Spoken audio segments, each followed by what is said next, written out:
The Dead Have Never Died by Edward C. Randall. Read for you by BlueFriend in beautiful BC. Chapter 11. So Little Change. How can people be dead and not know it? That was the most difficult proposition that was ever presented to me. All Orthodox teaching has been such that it is difficult for anyone to comprehend the natural conditions about them. In my first years of this most interesting research, I talked with many who did not know that they had left the earth life at all. Why did they not know that they had left the physical body? Let me give a stenographic account of our work on the evening of May 10th, 1897, illustrative of the point referred to and reported by Miss Gertrude Spaulding, now secretary to one of the United States Senators from Minnesota. The spirit controlling our work said, "Tonight we must bring into your presence a necessity. Bring one who needs help more than you need words of instruction. In this regular work, do not change conditions. If you want to invite strangers, take another night." A strange spirit voice said, Question. I am interested to know what you are doing here. I don't want that woman sitting there to take down what I say. Answer. She's not here to take down your confession if you make one. The work we are doing is of sufficient importance to be taken stenographically. That is what the stenographer is here for. Well, sir, how can we serve you? I don't want you to call me friend, but as I am here, I will present a business proposition. You like money, don't you? I suppose the rest of you like money too. It does a lot of things. Question. Have you a speculation that you want us to join in? Answer. I have a certain block of stock I want to sell. Question. What kind of stock? Answer. A mining stock. It's mining stock. Question. Is that the most important thing in your mind? Answer. That's the most important.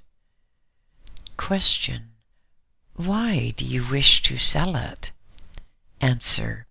I have a good reason, but I don't say very much about it to strangers. Question. How did you get it? Answer. Never mind that. I have it and I want to sell it. Question. How long have you had that stock for sale? Answer. I've had it for about 5 years. Haven't sold it because everybody seems afraid of it. Question. Now, hasn't it occurred to you that if you have not sold it, there is something about that stock that isn't right? Answer. I know all about that stock. Are you afraid of it? Question. No, I'm not afraid of it. You've offered it very cheap, I suppose. Answer. Well, not so very. I don't believe in cheap stocks. Question. You have traveled? Answer. Traveled? Traveled from one end of the earth to the other. I've even been to Europe. Question. Now, does it not seem strange to you that you've traveled so far and yet not sold your stock? Answer. I'll tell you. It's strange to me because everybody that I have offered it to has turned away after looking at it. People think I'm a little off. Question. Now, where is your family? Answer. You want my wife to sign the papers? Question. Will she sign? Answer. It's not necessary. Question. Where is she? Answer. At home. Question. Where is home? Answer.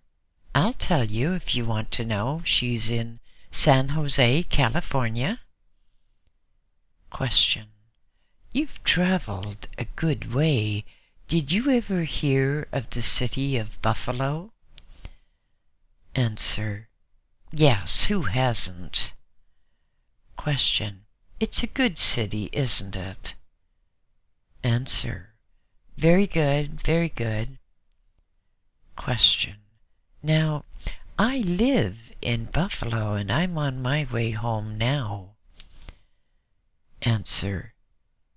You don't mean to say that I am in Buffalo? Question. Yes. Answer. At your home? Question. Yes. You've been brought here for some purpose other than selling your mining stock. You've traveled a long way. Now, my friend, where did you get those papers? Be honest with me. Have they not been a burden to you for years? Answer. That will do, gentlemen.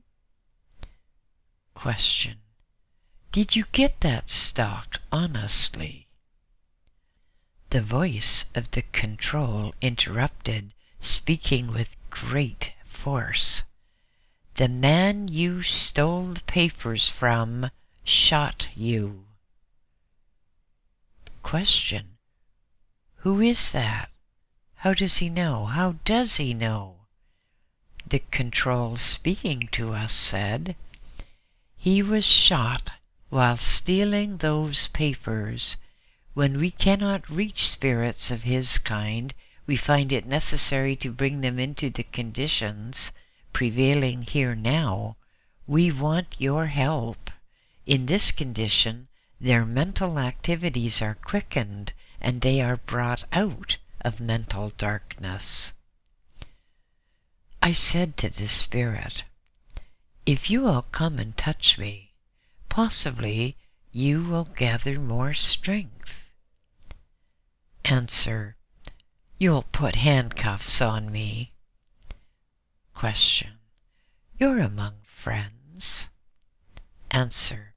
I don't trust in friends or strangers. Question.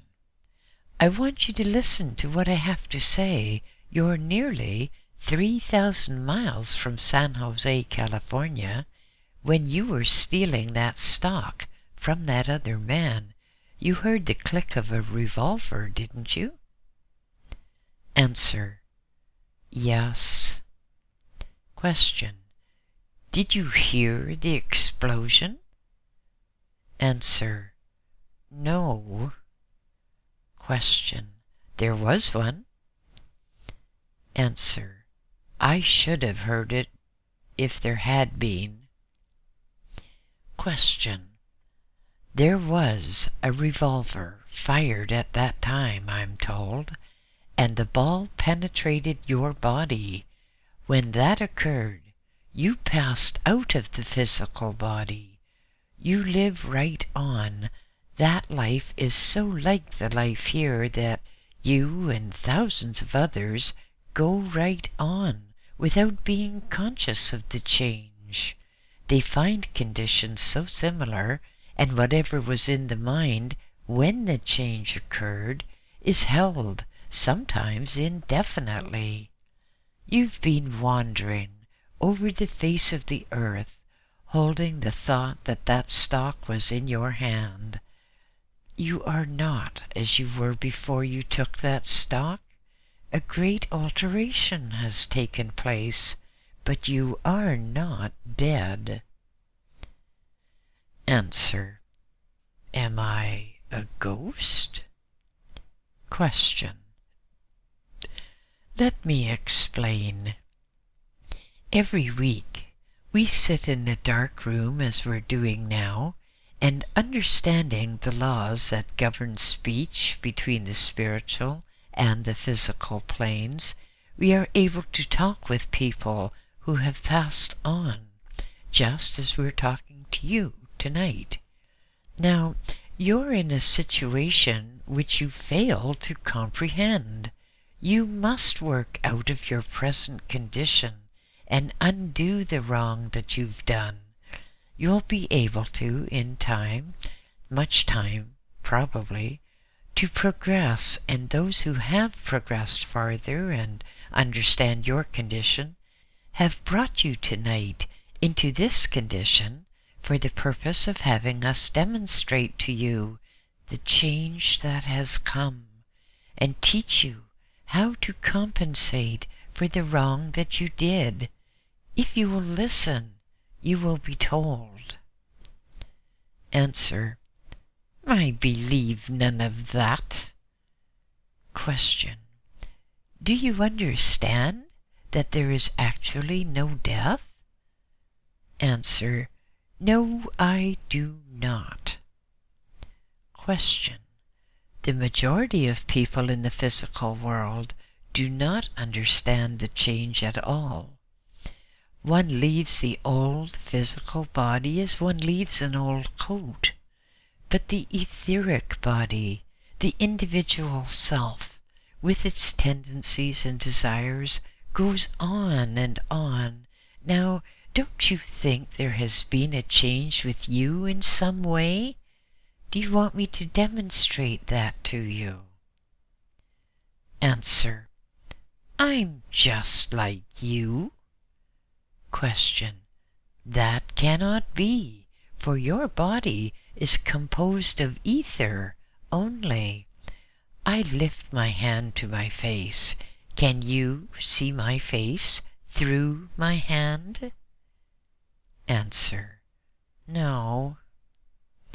Question: now lift up your hand. Don't you see there's a difference?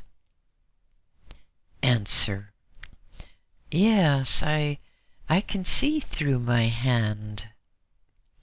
Question: what do you think of that? Answer: if you think I'm crazy, I had better go. Question: we're not trying to do you harm.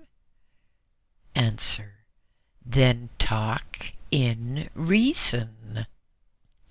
The control interrupted again, saying, we will bring a spirit that shall teach you what is reasonable, and he shall prove to you that you too are a spirit. Question: do you know that the man talking to you now is S, once a citizen of much prominence? Answer: he's dead. Question: he is talking to you. Is he dead if he can talk? Answer: you sure are a queer lot of people. Question: possibly, but if you will listen to what he says, if you will earnestly seek the truth, you will find it. Things are not satisfactory with you, are they? Answer: not very. Question: now, would you like to get out of your present condition? Would you not?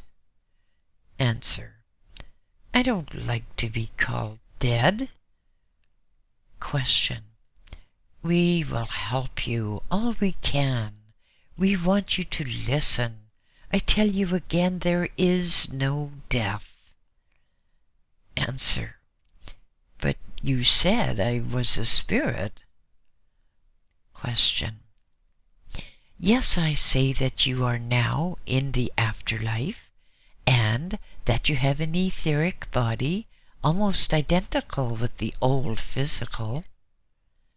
Answer: don't you know that the spirit is nothing but dust? Question: I do not. On the contrary, it is as material as before dissolution. Answer: where are your ministers? Why don't they so teach if it is a fact? Question: because the great majority don't know, and the few who do know have not the courage. Answer: well, I will go and ask Father Spencer if this be true. Question: do you want to see Father Spencer right here? Is it possible at this time to bring Father Spencer here tonight? I asked the control. Answer: I am sending the messengers for Father Spencer, who has also passed on since his going, he replied. Question: now, Father Spencer can come here and talk to you as a spirit. Answer: then I will believe every word you said. Question: either tonight or at some other time, you shall talk with Father Spencer as you're talking now with us. Answer: I'll wait. Some years elapsed before this strange spirit came again, and then only to say that he had found Father Spencer and had come to understand the terrible conditions which, by a life ill spent, he had made for himself. He then appreciated that he must meet again every wrong act of his earth life, live it again, and live it right, and by labor make retribution for all the wrong he had done. He further said that no man, if he understood the result of evil or its effect in the afterlife, would do wrong. At the time this work was being carried on, I did not fully appreciate the fact that one could be dead, so-called, and not know it. I had first to learn that there is individual life beyond the grave. Then I was taught, 1. That here and now we have spirit bodies composed of etheric material, as much matter as the flesh garment that covers them. 2. That dissolution is simply the passing of the etheric out of the physical covering. 3. That the afterlife is just as tangible and material as this, intense and real beyond comprehension, differing from this life in vibration only. 4. That the so-called dead have bodies as real and tangible to them as ours are to us. And 5. That many of the dead, so-called, move about even among us, little realizing that any change has been made, unless developed spiritually. When I had learned these things, the teachers of the etheric world took up with me the character and conditions surrounding and governing life in the next sphere of development. Then I understood. Chapter 12. Man's Etheric Body. The ancients thought that ether filled the sky and was the home of the gods. It was contended by Aristotle that it extended from the fixed stars down to the moon.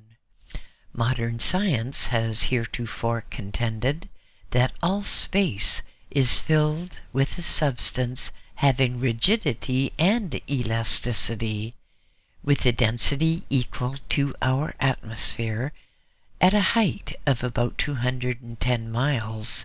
easily displaced by any moving mass, compared to all prevailing fluid or derivative of gases through which heat and light are constantly throbbing. In an article in Modern Views on Electricity, Sir Oliver Lodge, speaking the last word concerning ether, says, "It is one continuous substance filling all space, which can vibrate as light, which, under certain unknown conditions, can be modified or analyzed into positive and negative electricity, which can constitute matter and can transmit by continuity and not by impact every action and reaction of which matter is capable." This is the modern view of the ether and its functions. The most solid substances in the world is not iron, not lead, and not gold, and is not any of the things that impress our sense as extremely dense. The most solid thing in existence is the very thing which for generations has been universally regarded as the lightest, the most imperceptible, the most utterly tenuous and evanescent beyond definition or computation. It is the ether. The ether is supposed to permeate everything, to be everywhere, to penetrate all objects, to extend throughout all space. The earth moves through it. The sun and all the stars have their being and their motion in and through the ether. It carries light and electricity and all forms of radiation. Nobody has ever seen it, or rendered it evident to touch or to any other sense. It escapes all effort to feel it, to weigh it, to subject it to any kind of scientific experiment. It plays no part in mechanics. It neither adds to or takes away from the width or substance of any known substance. We are assured by some of the highest authorities that the ether is millions of times more dense than platinum, one of the most solid metals known. Surrounding us and filling what we know as space and permeating all things is that substance termed ether. It is a subtle essence hard to define that is in the atmosphere that we breathe, highly sensitive, through which the light of the sun travels in undulating waves, but just as much a substance as the very rocks and stones. There is a gross ether, and there's also a refined ether.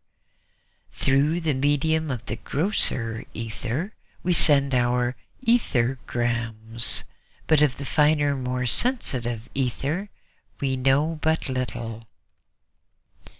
The suggestion that all life has etheric form is entirely new.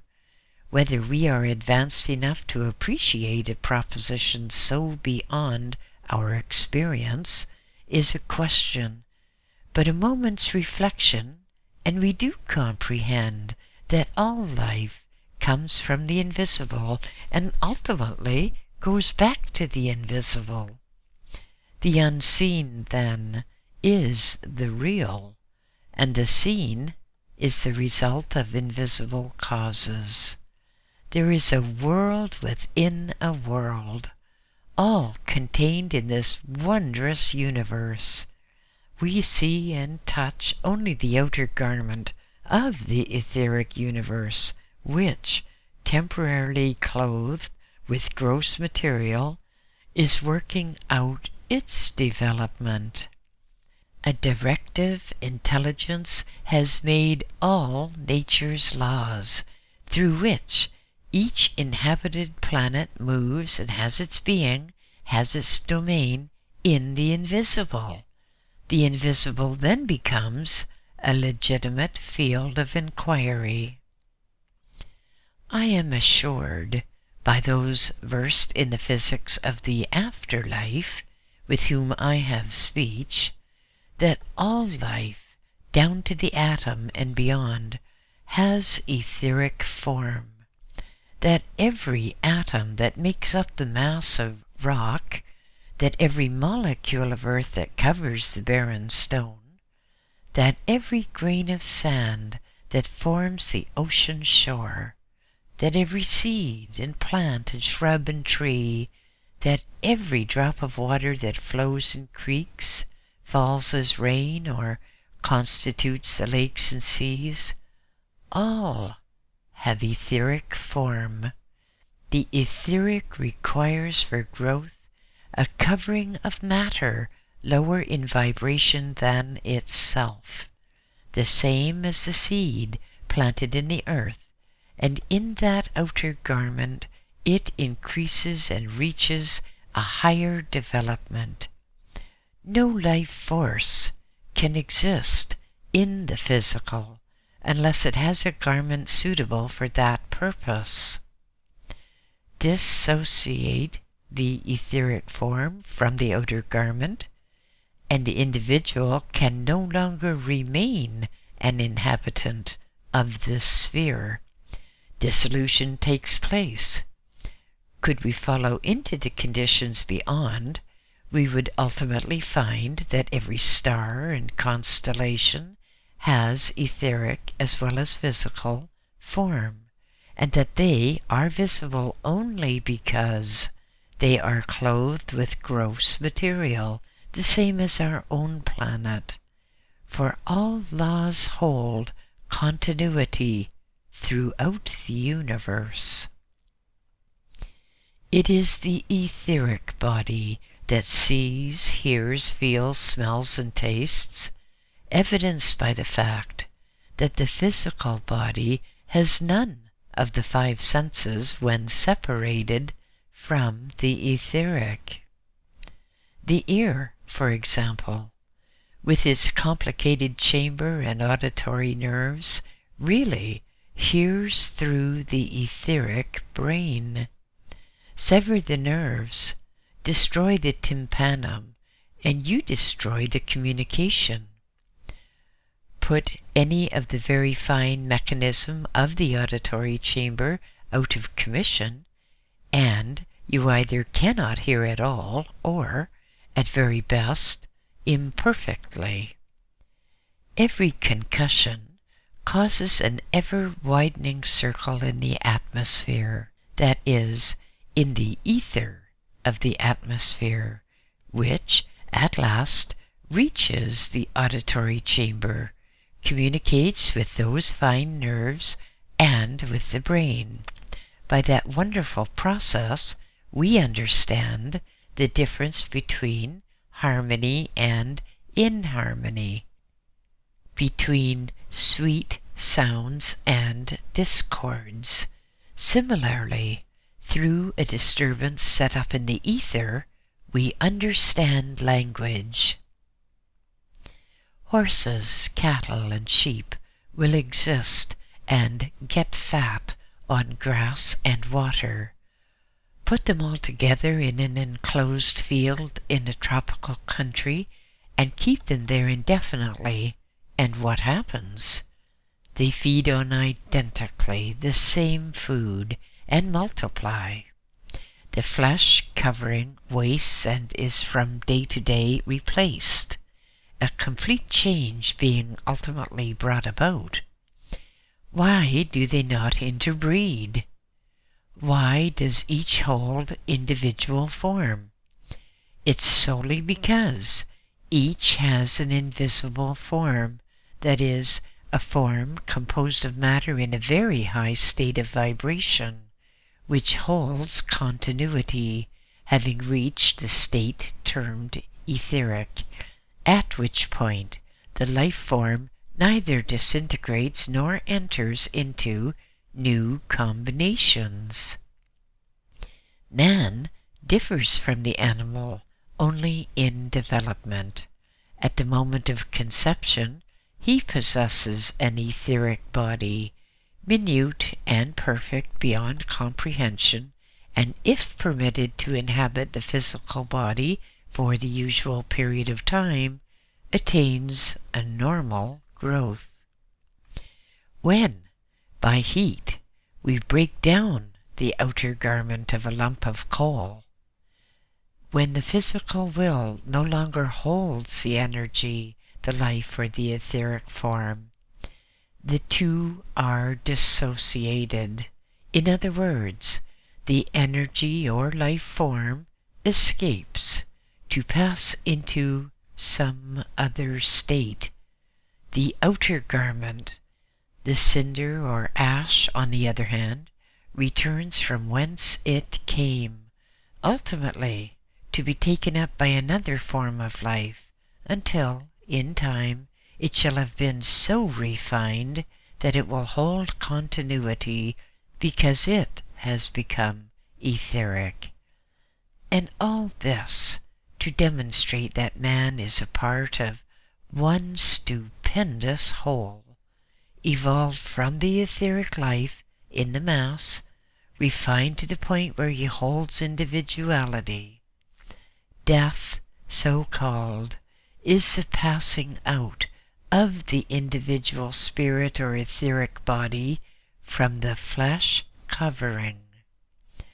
Released from that outer garment, it becomes an inhabitant of a plane where all is etheric. But to the etheric sense and touch, all things are just as tangible, real, and natural as when in earth life. It is utterly impossible for a human being to understand the change in which death, so called, occurs unless he realizes that every individual possesses a spirit form composed of etheric atoms, just as much matter as the flesh garment that is visible and tangible. Knowing that fact, he can then understand that dissolution is simply the separation of the physical from the etheric body, when the former, by accident or disease or age, can no longer obey the will of the occupant.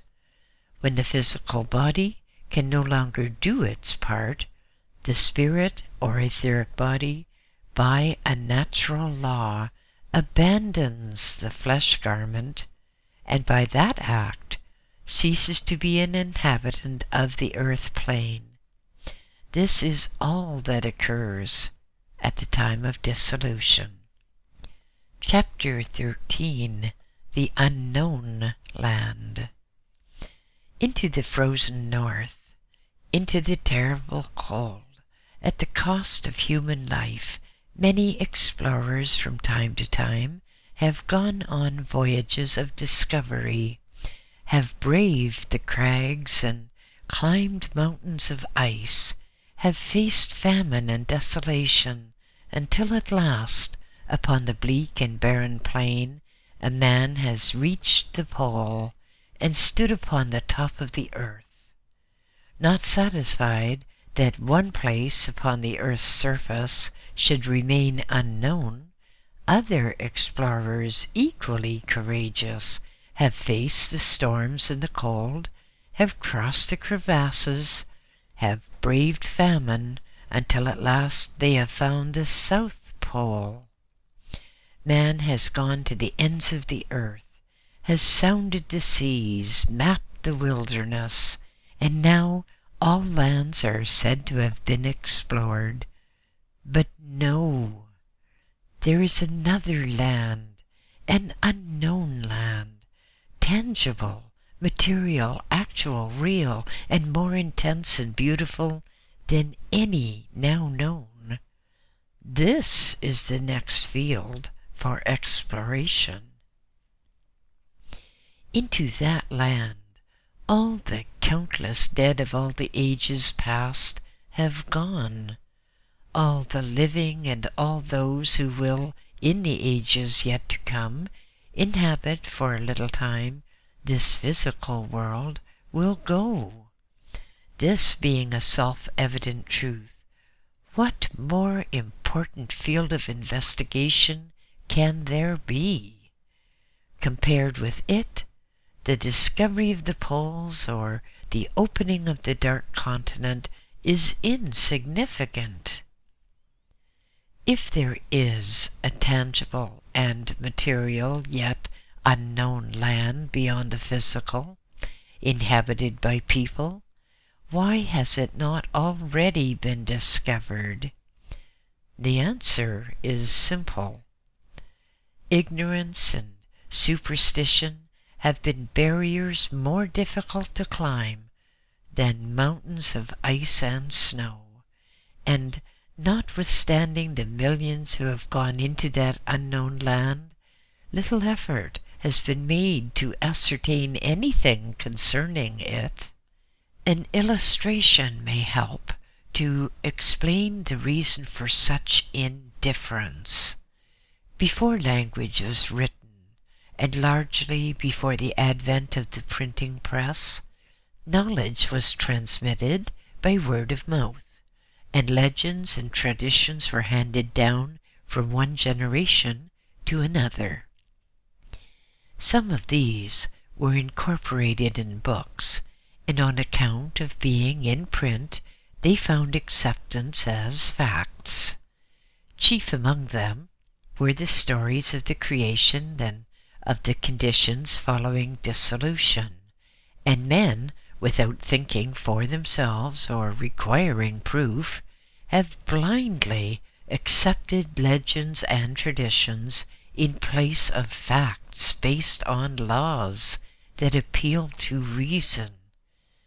Herein lies, in part, an explanation of the indifference.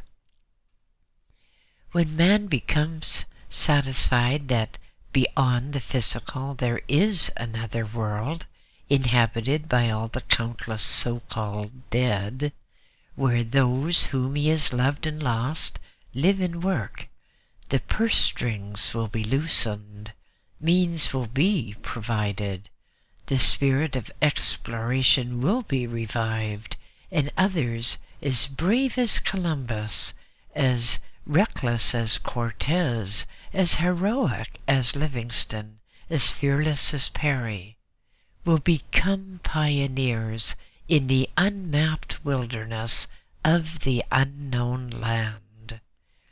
By their discoveries, the world will be enriched 1,000 times more than by the explorations of the ages past into the waste places of the poles.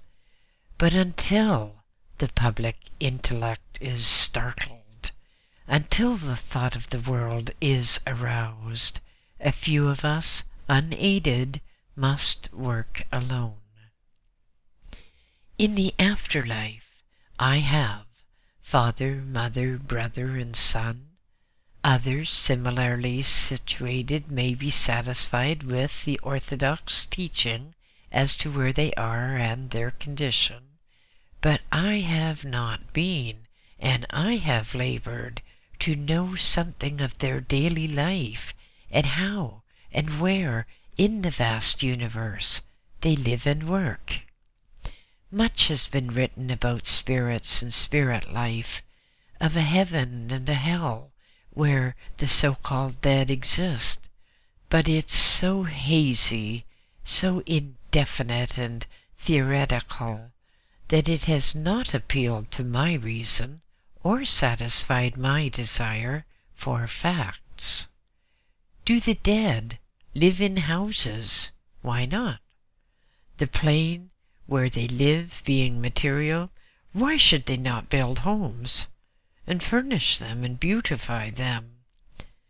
All the material in the universe is not confined to the earthland. Are they clothed? Why not? Their bodies being no less visible than when in the earth life, they, having suitable material adapted to their necessities, make and clothe their nakedness, for modesty does not cease with dissolution. Do they require food? Why not? Their digestive organs were not destroyed in making the change. True, the process is in a great measure refined so that they take the essence instead of the substance, as mortals do. In dissolution, do these addicted to opiates and liquors or tobacco lose their desire? That's another question. No. In earth life, it was not the flesh tissue that craved opiates, but the nervous system, the etheric body. And there being no change in the etheric body, the craving continues and must, ultimately, be overcome. The physical cannot enter the etheric kingdom of God. Are the so-called dead homeless and going into the next life? It's a very natural query. Some people, I am told, have lived such degenerate lives that they find nothing waiting in the great beyond. A home may have been constructed by those who have preceded them, but they may be unable to reach it for years to come. However, those in the afterlife ordinarily work and labor to create a home and make it ready for those whom they love to enter at once when the great change comes, just as preparation is made when the newborn child is expected into the world of men. I know something of the difficulty of comprehending that the invisible can possibly contain anything real and tangible. We're in the habit of thinking, generally speaking, that nothing outside the visible exists. One has never seen that substance of which life is composed. One has never seen life because such substance is beyond our vision. We ordinarily cannot see the very great or the very small. Only matter, where movement is between certain fixed points, and we know little of what lies above or below. With the microscope and a drop of water, it was first possible to discover minute matter. With the telescope, we have discerned millions of stars and constellations composing the family of the universe, which move with perfect order and precision. The possibilities have not been exhausted, and all the secrets of the universe will not be discovered by the inhabitants of this plane of consciousness. All discoveries and all progress are the result of research for knowledge and are gained by effort.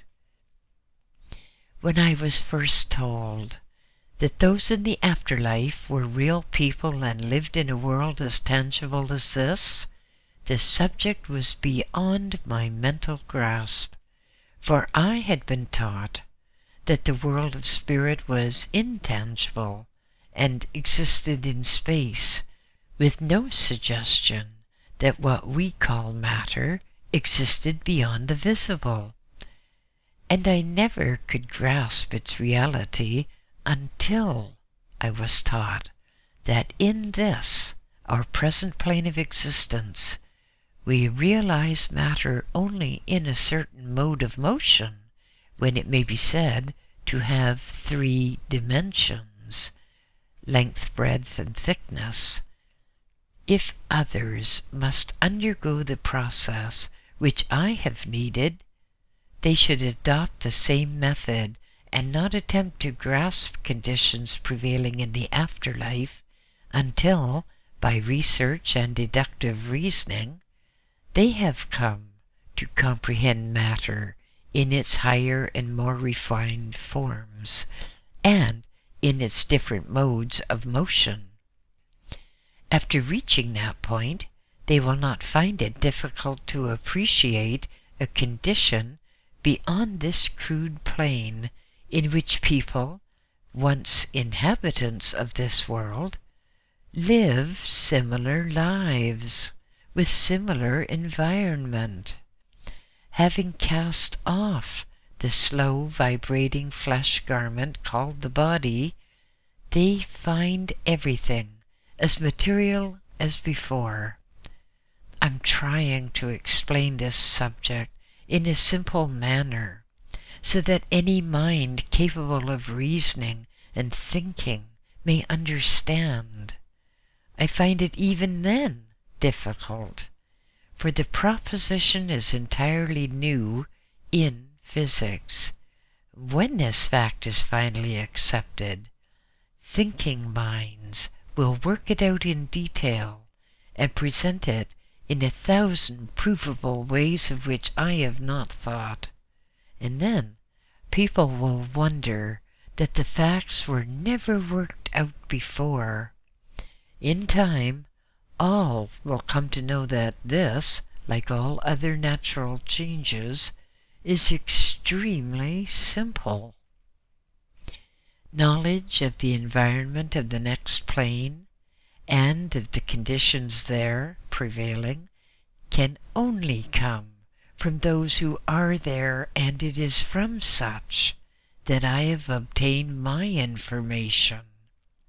Let those who challenge the statement that I have had speech with the inhabitants of the afterlife remember this fact, that on an average of once a week for 20 years, under scientific conditions, I have done that identical thing, and have had speech with thousands of different individuals who have proved their identity. Anyone who would deny that fact should have had equal experience in order to be qualified to speak on the subject. So far as I know, no man has ever had the opportunity or received the information as to the actual conditions prevailing in the afterlife to a greater extent than I have. It is a fact to be noted that the information as to the conditions prevailing in the afterlife obtained by all careful psychic researches substantially agree. End of chapter 13.